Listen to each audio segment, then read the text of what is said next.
Hay una escena militar documentada en Jerusalén que resulta escalofriante por lo irracional que parece desde fuera. Sí, es una historia tremenda. O sea, es noche cerrada. Un grupo de soldados perfectamente entrenados, armados hasta los dientes, preparados para todo, y se encuentran totalmente paralizados frente a una casa vacía. Y no están bajo fuego enemigo, que es lo curioso. Exacto. No están inmovilizados por una emboscada ni por falta de órdenes. Están congelados por su propia mente. Hoy, en este análisis a fondo, vamos a desmontar una de las creencias más arraigadas que tenemos, que es la idea de que para alcanzar el éxito y el máximo rendimiento, pues necesitamos tener un control absoluto sobre cada detalle de nuestra vida. Así que, bienvenidos a este análisis. Y es que, el verdadero cambio de paradigma ocurre cuando comprendemos la mecánica exacta de esa parálisis, ya sea en un escenario militar, como decías, o frente a un lienzo en blanco, o en una oficina con un proyecto crucial. Totalmente. Intentar aferrarse al volante con demasiada fuerza es, paradójicamente, lo que provoca el accidente. Pues sí, y por eso hoy tenemos sobre la mesa un ensayo fascinante, titulado La batalla interior, sobre soltar el control y dar la cara. Y para entender este fenómeno contamos con una pila de fuentes increíblemente diversa. Muy diversa, sí. Vamos a cruzar textos de filosofía estoica con estudios de psicología deportiva, o sea, de todo. También hay anécdotas de novelistas consagradas e historias reales de combate. Nuestra misión aquí es desentrañar la paradoja del máximo rendimiento, el por qué nuestro trabajo más brillante casi nunca surge cuando intentamos forzar el resultado, sino precisamente cuando somos capaces de soltar ese control y confiar en lo que ya hemos construido. Claro, confiar en el entrenamiento previo. ¿Eso es? Vale, pues vamos a desgranar todo esto porque a primera vista resulta tremendamente contraintuitivo. En el mundo del deporte lo llaman la paradoja del atleta. La sobrecarga cognitiva. Exacto. Cuando un jugador empieza a pensar conscientemente en, no sé, la biomecánica de su codo al lanzar a canasta, pues inevitablemente falla. Es un fallo del sistema provocado precisamente por eso, por pensar demasiado. Y es vital establecer desde el principio que soltar el control no significa bajo ningún concepto apatía o pasividad.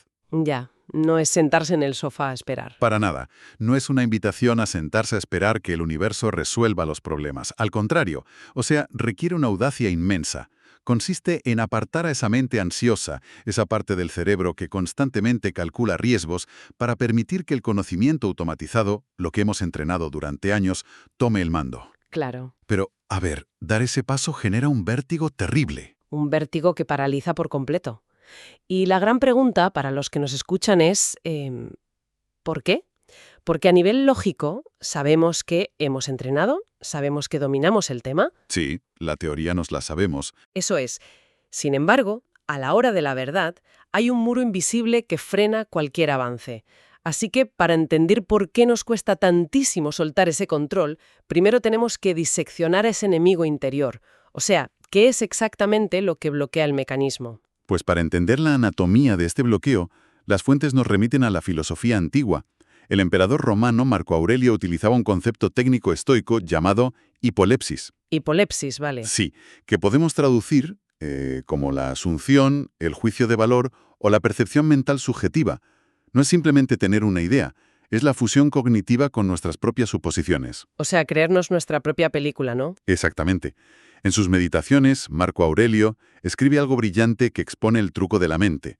Dice, hoy escapé de las circunstancias, o mejor dicho, las expulsé, porque no estaban fuera, sino en mis propias suposiciones. Fíjate que esto es como cuando alguien ve una película de terror, ¿verdad? Tal cual. O sea, el corazón te late a 1000 por hora, las pupilas se dilatan, el cuerpo segrega adrenalina, preparándose para huir de ahí.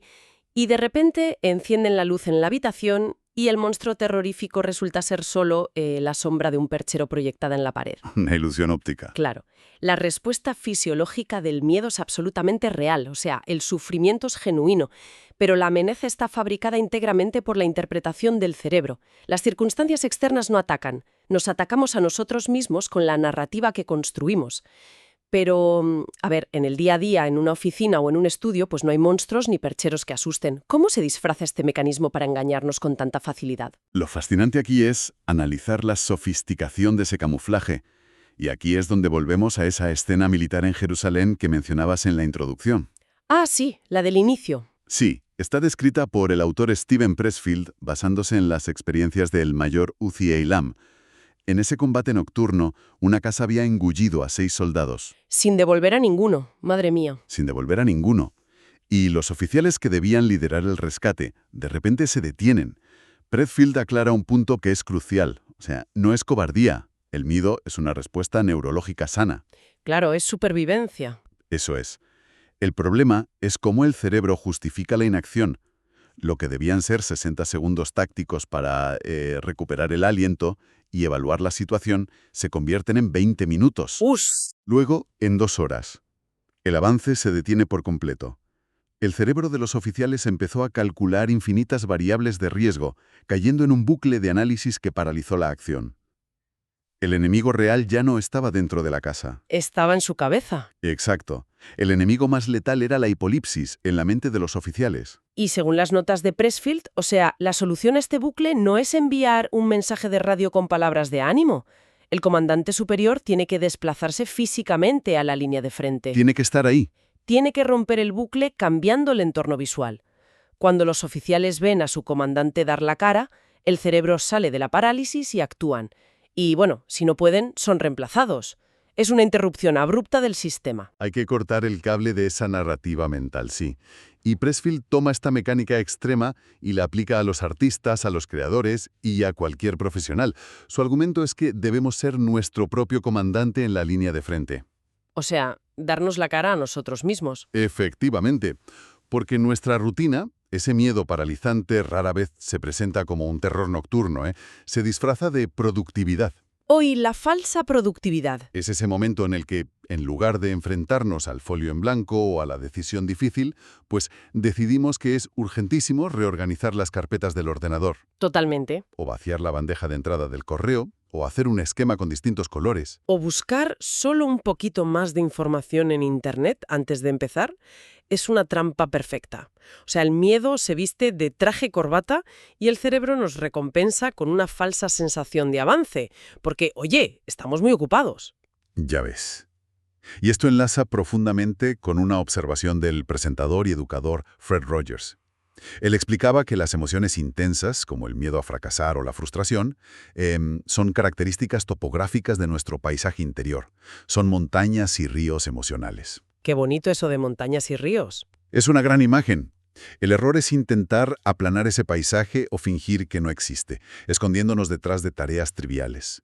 Hay que reconocer la geografía de nuestra mente para poder navegar por ella sin que dicte nuestras decisiones. Pues fíjate, si estar falsamente ocupados es un buen disfraz para el miedo, yo diría que su forma más peligrosa e indetectable es la comodidad. Sin duda. Porque cuando hay comodidad absoluta, el cerebro ni siquiera emite una señal de alarma. No hay urgencia de cambiar absolutamente nada. Totalmente de acuerdo. Ahí entramos en lo que el autor Ryan Holiday define como la rutina de terciopelo. La rutina de terciopelo. Sí, una estructura de vida diseñada de manera tan meticulosa en torno a la facilidad que imita a la perfección el éxito y la plenitud. El sofá es cómodo, el salario es constante, las reuniones son previsibles. Todo fluye. Todo fluye, sí.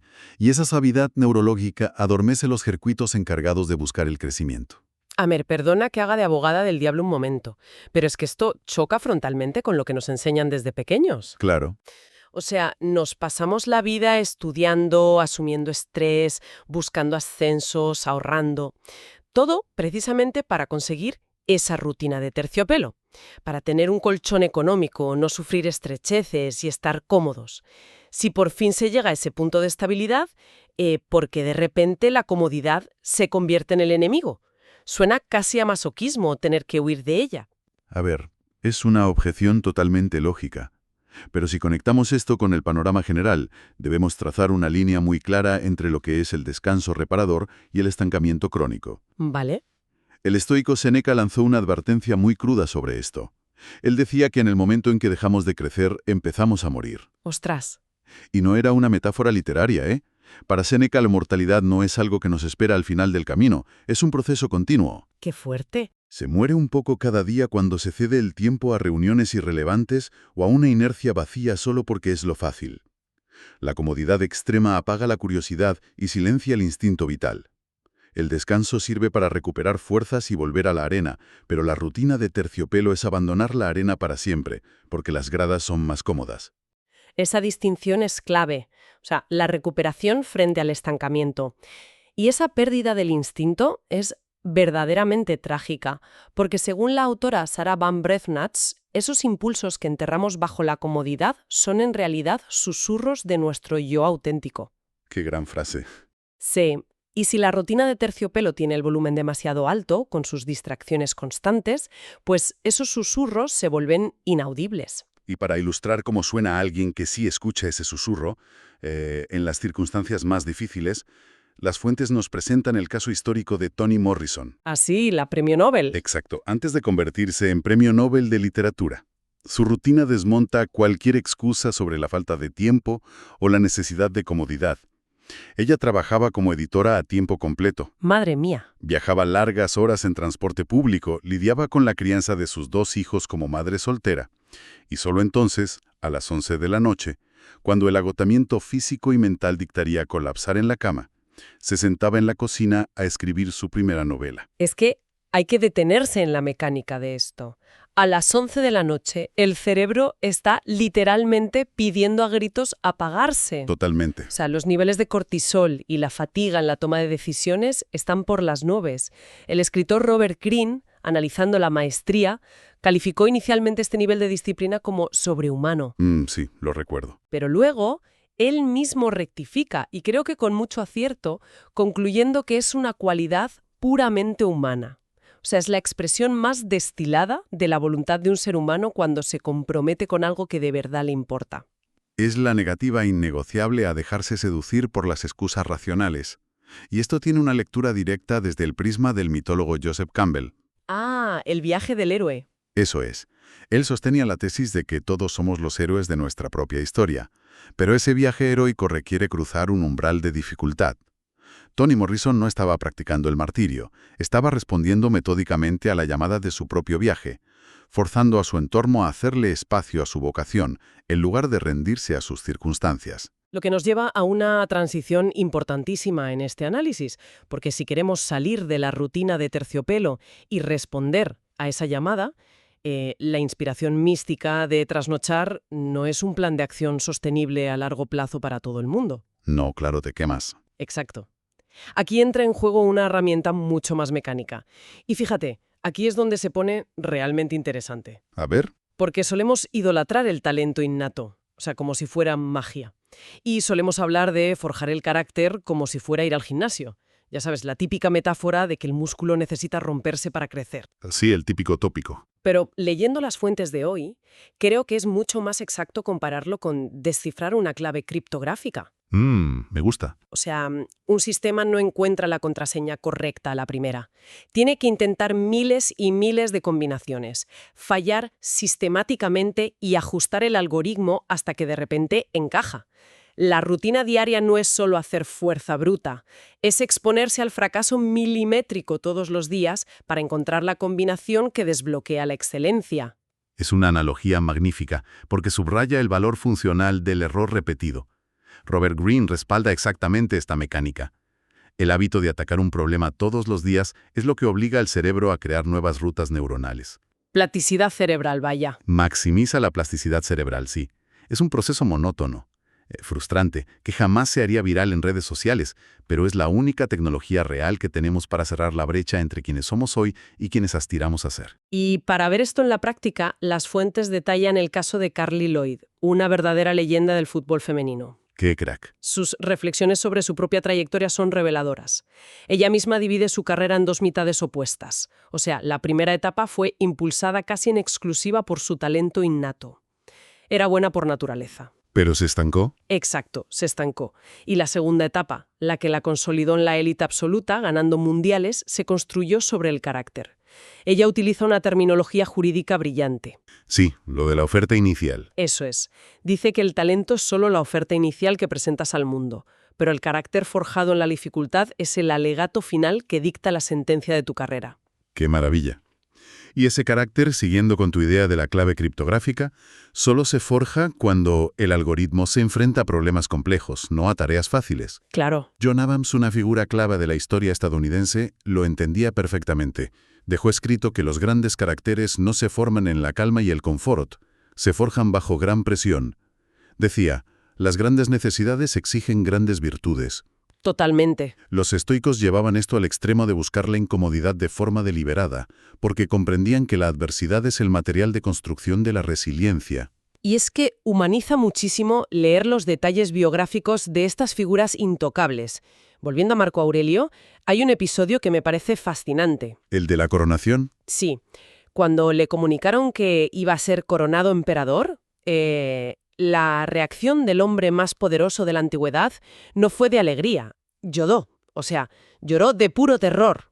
Es que imagínate el panorama. Claro, él tenía su rutina, sus libros, una vida de estudio. Y la idea de asumir el peso de un imperio asolado por guerras y plagas le paralizaba, le aterraba ponerse el manto púrpura. Fueron sus mentores quienes le empujaron a aceptar esa responsabilidad, viendo en él una capacidad que su propia hipolepsis, su propio miedo, intentaba ocultar. Y de aquí extraemos una redefinición fundamental del coraje. A ver. Ser valiente no es tener un cerebro que no emite señales de miedo. Eso sería una patología. Estarías loco, claro. Ser valiente es experimentar el terror absoluto, o sea, el llanto de Marco Aurelio, y decidir actuar a pesar de la presencia de ese miedo. Él acabó gestionando traiciones, pandemias, guerras. Su perspectiva sobre la desgracia se reconfiguró por completo al enfrentarse a ella. Y es súper poético ver cómo el arte contemporáneo hace eco de estas filosofías antiguas. En los materiales encontramos una conexión preciosa con una letra del grupo musical Bon Iver que dice simplemente: lo que fue dolor ahora es ganancia. La alquimia del sufrimiento. Exacto, algo que Miguel de Cervantes también reflejó en su literatura, argumentando que de las grandes dificultades y los inmensos desafíos es de donde brotan las fortalezas más sólidas. Vamos, que no hay atajos para el carácter. Ninguno. Ahora bien, hay que ser profundamente realistas con esto. Decidir actuar a pesar del miedo y forjar el carácter a base de disciplina algorítmica garantiza matemáticamente un resultado: el fracaso. Nos vamos a equivocar seguro. Va a haber errores estrepitosos a lo largo del camino.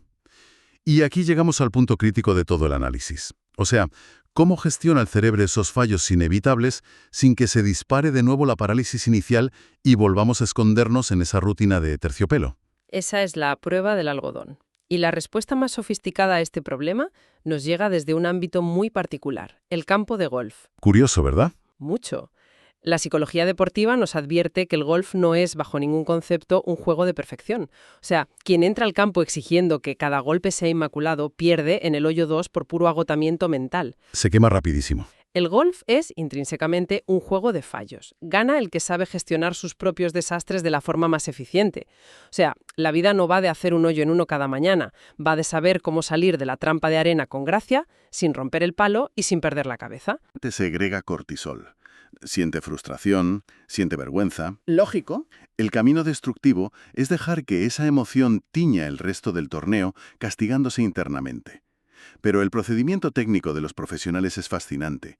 Implica el reconocimiento explícito del error, una absolución y perdón hacia uno mismo y un reinicio rápido del sistema. Resetear y a otra cosa. Exacto. Las fuentes incluso tocan una vertiente más espiritual, sugiriendo que, ante un arrepentimiento genuino y sincero, el registro de nuestros errores se borra. El contador vuelve a cero. Pero la piedra angular de este proceso es ese acto de regresar. Claro, el problema es la dirección.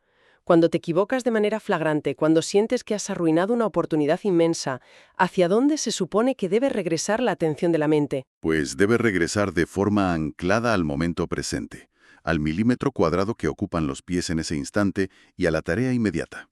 Qué difícil es eso. Muchísimo. La novelista Ann Tyler aporta una reflexión magnífica al observar que eso que desde fuera la gente llama frívolamente suerte no es más que el resultado de un esfuerzo sensato, sistemático y sostenido en la sombra durante años. Qué gran verdad. Y para tener la fortaleza de sostener ese esfuerzo sin amargarse, que es la verdadera definición operativa de la paciencia, el pensador Ralph Waldo Emerson nos regala una imagen vital. Escribió que el cielo es el pan nuestro de cada día, para los ojos. Me encanta. Es una manera hermosa de explicar que la belleza, la oportunidad de reinicio y la renovación están constantemente disponibles todos los días, pero solo si nuestra mente está anclada en el presente para poder percibirlas. O sea, si estamos lamentando el golpe anterior que fue al agua, no vemos el cielo de hoy. Claro. Entonces, ¿qué significa todo esto para los que nos escuchan? Si unimos los puntos de este recorrido, el mapa de esta batalla interior queda perfectamente delineado. El primer paso es puramente de diagnóstico. Identificar el problema. Entender que el enemigo real, ese miedo asfixiante, el engaño de la comodidad, la famosa hipolepsis, no es una fuerza externa, sino que reside en los circuitos de nuestra propia mente. El segundo paso es la decisión activa de presentarnos al frente de batalla, ya sea asumiendo el mando en Jerusalén, aceptando el manto del emperador o sentándose en una cocina a escribir cuando el cuerpo pide dormir. Dar la cara, vamos. Eso es. El tercer paso es sostener esa decisión descifrando el código día tras día, permitiendo que la dificultad forje el carácter. Y el paso final, y el más paradójico, es atreverse a soltar el control de las consecuencias, aceptar que habrá bolas en el agua y aprender a perdonar esos fallos al instante. Es un proceso continuo que los atletas de alto rendimiento integran para sobrevivir en la élite, pero que todos nosotros debemos aprender a calibrar a lo largo de nuestra vida. Y, bueno, esto plantea una pregunta importante sobre nuestra propia temporalidad y cómo queremos que sea nuestro último acto.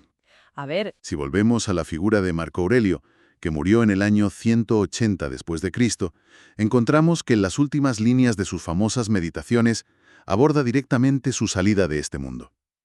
Reflexiona con una calma sobrecogedora y dice: «Has vivido como ciudadano en una gran ciudad. 5 años o 100, ¿qué diferencia hay? Si la naturaleza que te invitó a entrar ahora te indica la salida, ¿por qué es tan terrible?». vaya. Su instrucción final, tanto para sí mismo como para todos los que leyeran esas páginas siglos después, es simple y profunda. Retírate del escenario con gracia, en paz con quien te despide. Pues esa idea de salir con gracia me parece el cierre perfecto para este recorrido. Si asumimos, como nos recordaba el emperador, que nuestro tiempo en este tablero es innegablemente finito, y si reconocemos que esa guerra agotadora por tenerlo todo bajo control ocurre exclusivamente en nuestra imaginación, ¿cabe plantearse algo? Adelante. Si dejáramos de apretar los dientes, si dejáramos de aferrarnos a ese miedo fabricado y nos perdonásemos los tropiezos tan rápido como un golfista experto saliendo de la arena, ¿qué maravilla seríamos capaces de materializar hoy mismo, con las herramientas que ya tenemos, si simplemente soltáramos el volante y nos permitiéramos jugar? Esa es la verdadera victoria en la batalla interior. Gracias por acompañarnos en este viaje. Hasta el próximo análisis a fondo.